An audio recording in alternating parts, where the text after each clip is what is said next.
We want clear, clean graphics displays, very high speed data rates, and those are coming.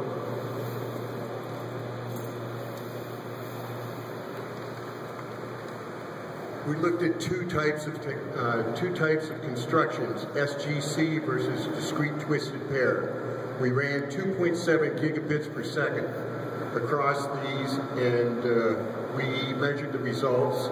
The twisted pair was 34 gauge, and the SGC was 40 gauge, 50 ohm impedance control. And I'll go over an optimum cable construction that is used in most notebook applications. We're here because we have a lot of experience in cable construction and connectors for these high-speed cable constructions, and we'll go over the various testing processes and mechanical integrity that these offer. We started a long time ago when Think was around. We came up with the first SGC connector. And we did it in 1995. So the experience is long. The construction, we look at the SGC with the braid. This is the key, is to have a nice braid shield and inner insulator and center conductor versus a discrete, which can be twisted into a pair. And these are the two. So down below you'll see the twisted pair construction, and it's used it performs quite well for LVDS signals, which are much slower than the new signals that we're getting from embedded DisplayPort and at 2.0 gigabits per second. This is the meat. During your construction process of a small gauge cable, you've got to cut each SGC wire to exact length, or you'll end up with a skewed type of performance. You attach and fix each wire to a pitch plate. That pitch plate's either 0.4 millimeter pitch or 0.5 millimeter pitch, and then you tape it down with a laminate to the pitch plate to keep it in place. Then you can go ahead and score the outer insulator with a CO2 laser and remove it. Then you dip the braid. The braid is then exposed, and you can dip that into tin solder. If you don't dip it, it's going to end up all over your shop. Then the solder the grounding bar onto the braid, which again keeps it in place. After this point, you can probably remove the laminate. Score the metal braid with a YAG laser and then remove it. The scoring of the inner insulator goes back to the CO2 laser, and then you remove it, and then you have to dip the center conductor into a tin coating.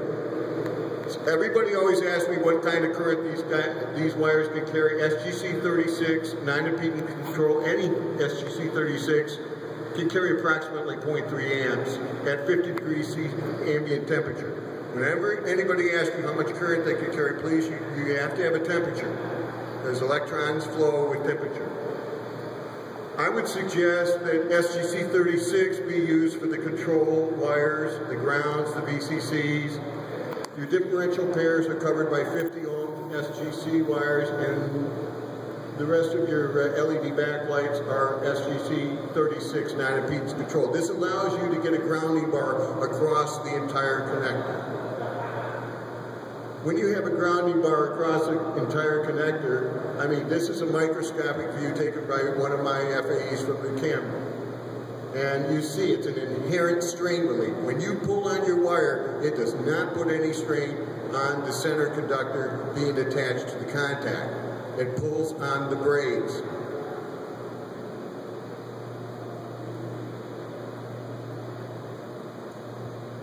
Discrete wire twisted pair construction.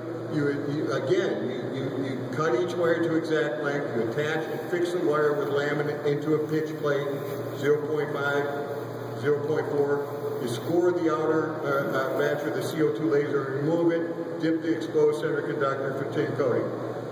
This allows the discrete twisted pair cable to be a lower cost than the SGC because it's a much, you don't need as much process time. The AUX34 can carry about 0.35 amps at 50 degrees C. The number 32, which can fit in the 0.5 millimeter pitch connector, carries about 0.45 amps at 50 degrees C. So my contact can carry, you know, an amp, but it doesn't matter because the wires attaching to them cannot. So where we have on the ends, where we have AUX34, that could actually go into an AUX32 and you'd get the optimum current carrying capacity of a discrete assembly.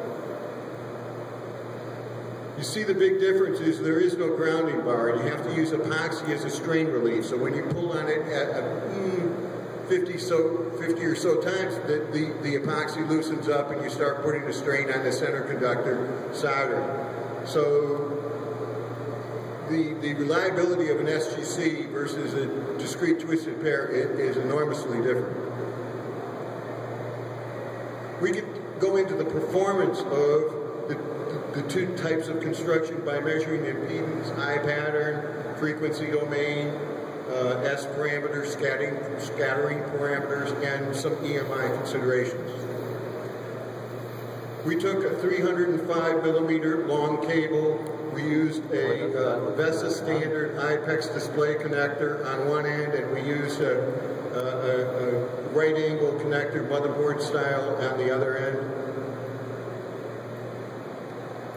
We use empirical probing testing, not simulation. We went in with these very, very expensive probes. We measured right down onto the contacts, right off the tail of the solder tail of the receptacle. We put the probe, and we can essentially see exactly what's happening in the signal. So we use, again, empirical testing. The impedance at a data rate of 2.7 gigabits per second, you have to have a rise time that goes with this. The VESA rise time standard is 130 picoseconds for that data rate, and that's 20% to 80% rise.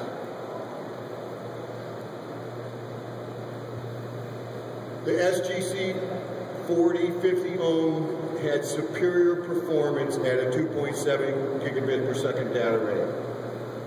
The discrete twisted pair down below, and it was shielded. So when you put a shield over a discrete twisted pair, it doesn't make the impedance any better. It still goes way out of VESA standards. This is DisplayPort 1.1a limits that we have up there in the yellow lines.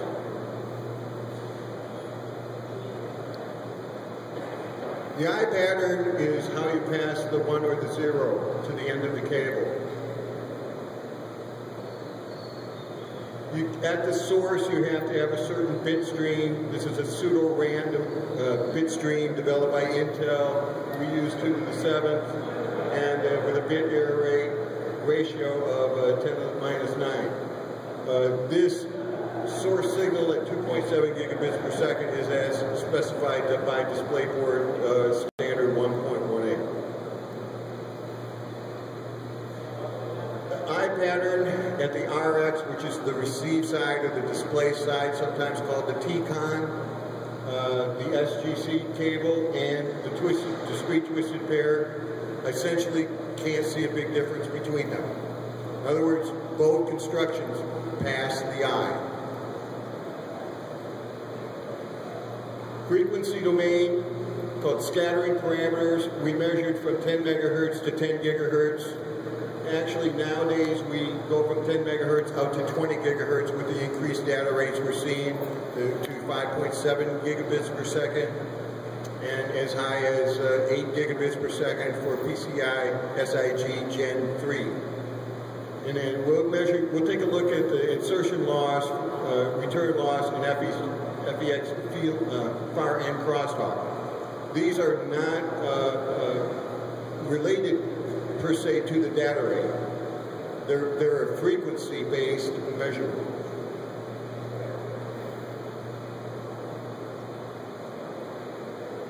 That's the test setup we use with our empirical probes to measure.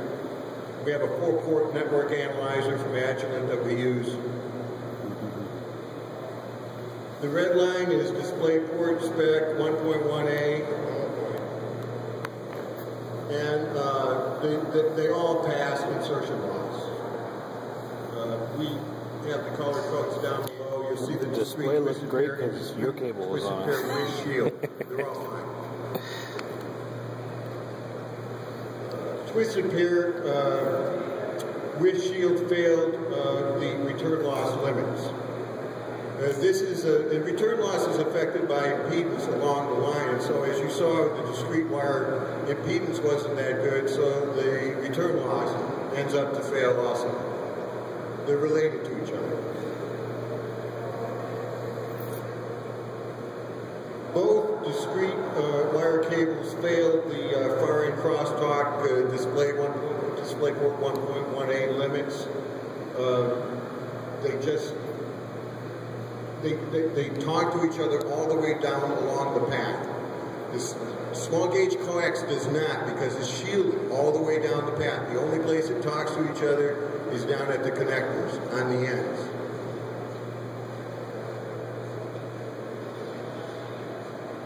EMI test setup. This shows what a typical graph would be if there was no probing, what the connector is in blue, the cable's in that wild pink, and we took a look at it.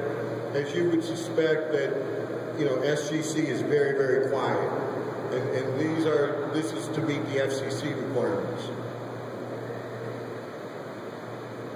There's SGC. It's very close to the ground noise. It's very clean, clear cable. When you don't shield the discrete twisted pair, it has no shielding inherently, so if you don't put a kind of a shield over it, it's going to have a lot of leaks, and that's what our testing showed. Various frequencies, you get a lot of signal out of it. But discrete twisted pair, when you put aluminum foil over it, or metallized tape, or some kind of additional cost that you don't need for SGC, it'll pass EMI just fine. It comes down to, for a matter of cost difference, discrete twisted pair is a lower cost construction. It doesn't take as much process. We've already shown that today. So it's going to be lower price than the SGC construction because of all the trimming you have to do with SGC. But it is much cleaner display. And it depends on what you want to do with your product. Clean and clear appearance is what we're after and what we pushed since 1995 and what IBM asked us to develop back then. I want to thank you for your time. If there's any questions, I'll be happy